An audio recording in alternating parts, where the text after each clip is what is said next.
we are, seeing the dawn of new industry. So it's not just for gamers, but it's also for literally everybody who is connected to the PlayStation brand.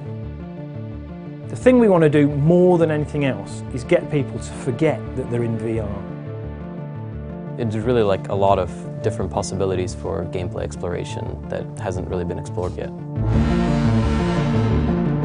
Technical advancement helps game creators to come up with some, totally new experiences. The stars have aligned in terms of technology for VR. So, screens are really good now, the latency's down, the computation power is up, and all these things have kind of come together to mean that we can make VR headsets like Morpheus that really work.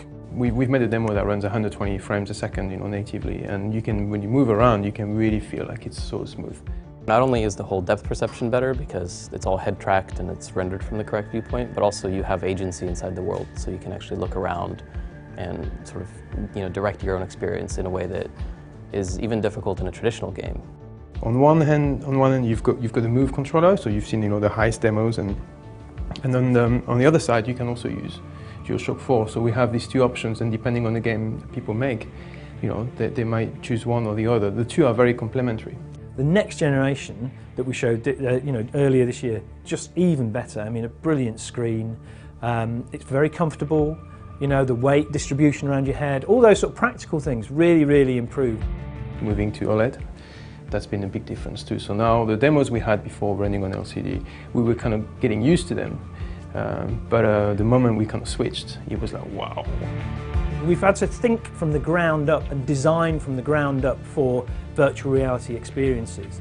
So instead of using a traditional FPS control system on a DualShock, for example, in the Heist, we're using two Move controllers, and you're actually in there, actually shooting baddies, looking around, one-to-one relationship with your hands and the environment.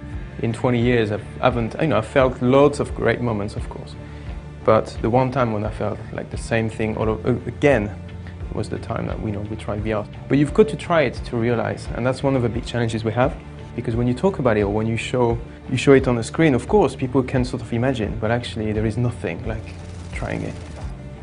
There's a lot of exciting possibilities to kind of present worlds that feel realistic but are completely not like anything you could actually experience in real life, so I think that's my hope for the project. Innovation is in the DNA of PlayStation. If we just stood still, I think half the people wouldn't be here. They're here because they love innovating, finding new experiences. We are here to entertain people, and we cannot do so without trying out new ideas.